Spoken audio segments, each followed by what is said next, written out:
Hello children, I hope everyone is fine in their homes and at the same time you are putting lot of efforts on your studies.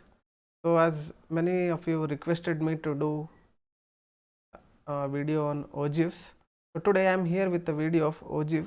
So I will be demonstrating how to draw a OGIF or how to draw a OGIF on the graph.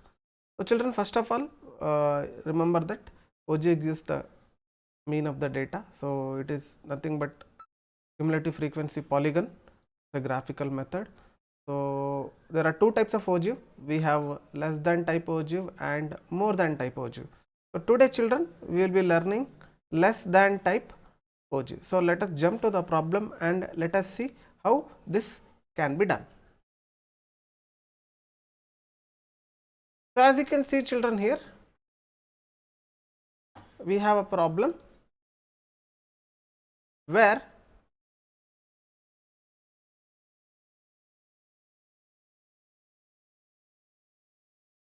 okay, so as you can see, there is a problem in front of you.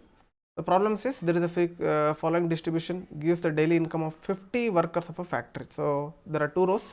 One row daily incomes with a class interval and how many workers are getting so much of wages. So we have to convert this data into cumulative frequency distribution and draw a OG for this. So we are children drawing a less than type OG for this data. So this is a problem. So same data is given in vertical rows, it can be given in horizontal columns also. So remember this, and there is one thing you need to remember always, this is always your x. So don't get, this is always your x, means you have to plot this value on x axis. So that will stop your confusion, and this is your frequency f, right? This is x and this is f, that is frequency. So this is what the problem says. So let us now go into the solution and see how it can be done. As you can see, we have taken an extra row and some things have changed. As you can see, the daily income earlier it was like this, right? So it was between, right, 100 to 200, 100 to 120, right, 100 to 120, then 120 to 140, then it was 140 to 160, 160 to 180, and 180 to 200. This was like this earlier. So now we changed it to less than. See, why did we go like this? Because we are doing a less than type OGIF. If you don't want to do that, you can directly creep what was there in the table. There is no issue in that. Only thing is, if why do we do that? That shows that we are doing a less than type OGIF. If you don't want to do it, you can directly keep the values 100 to 120, only the class interval security. So these two columns will remain the same. We have taken one more row called as cumulative frequency. So again I'll write down, this is your x, this is your f, and this is your cf. We can say it as cumulative frequency. So how do we take or how do we get a cumulative frequency for less than type OGIF?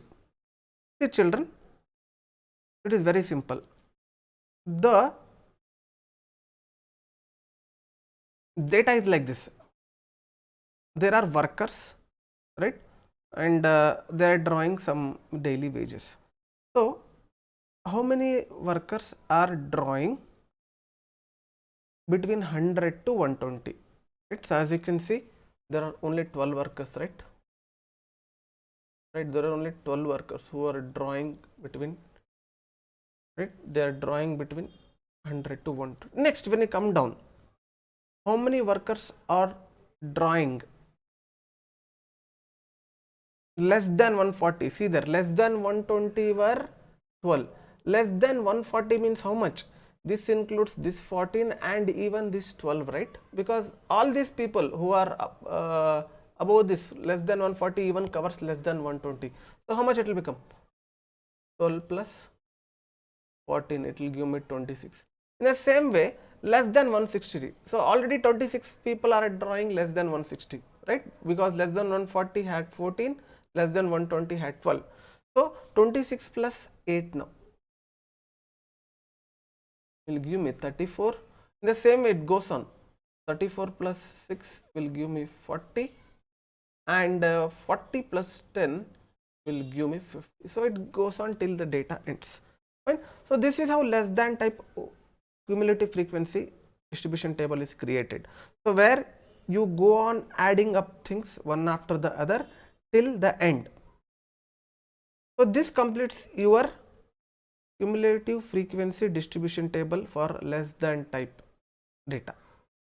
Now this doesn't stop here, we have to draw a graph on this. So what are the points that we are supposed to plot? Now children, we have two axes on the graph, x axis and y axis. So what should be plotted? So as I told already, the daily income, the first row, can be considered as x, so that will come on x axis.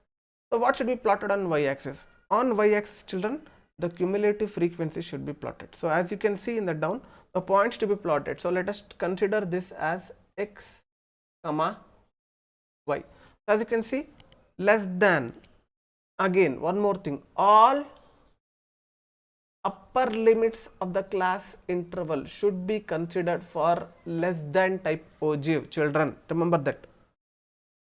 For less than type ogive, upper limit of the class interval should be considered, and for more than type ogive, lower limit of the class interval has to be considered. So that I'll do once I complete both, and I'll give comparison for both of them.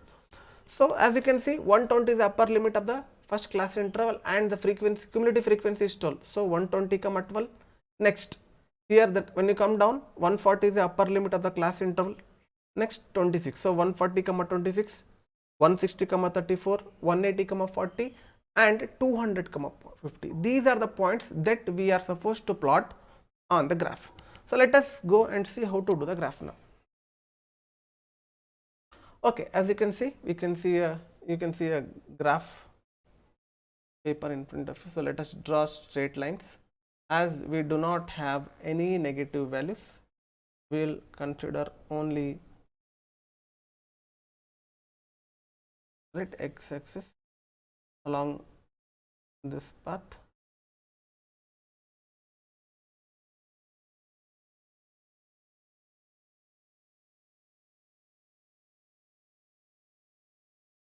Okay, fine. So let us now.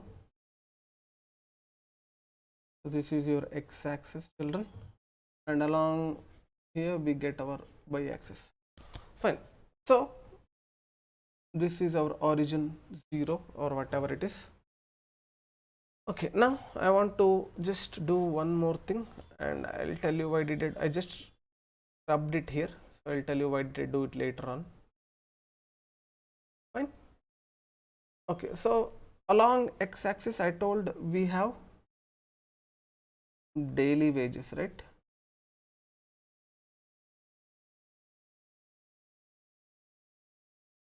And along x axis I can take what? Cumulative frequency. There is no issue for that. You can write CF.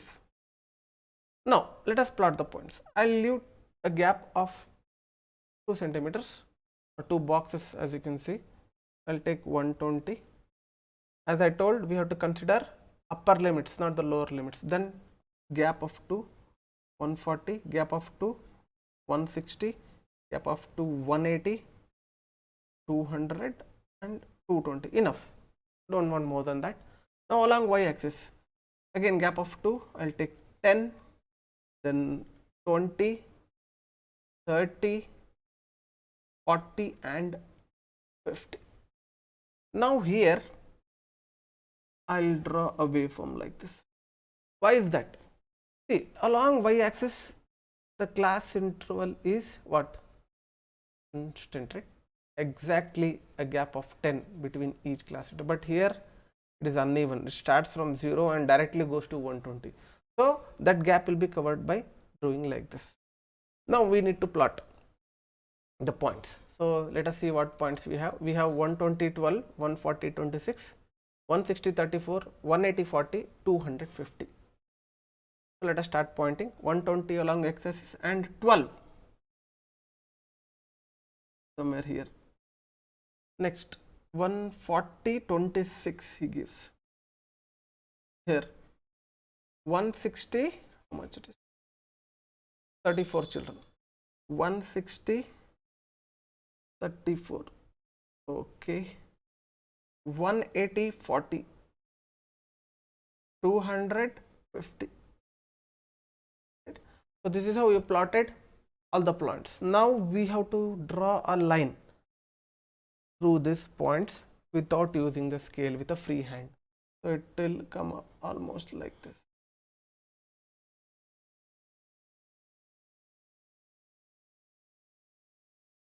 Right, it should come like this. Right, practice this. It should come like this. Let us write the points which we point. So 120 comma 12, right? 120 comma 12. Next we have 140 comma 26, 160 comma 34, 180 comma 40, 200 comma 50. So this children completes the problem of less than type ogive. So what did we do? Let me glance one more. This was the problem. We need to construct first cumulative frequency distribution and then draw the ogive. For that we did the cumulative frequency distribution table. So this is how we have to do for less than type ogive. Then whatever points we got, we plotted in the graph and we completed our problem. So this is how you people are supposed to do the problem. Practice different types of problem from books or other things. So become perfect in less than type ogive. And if you have any doubts, you can contact me.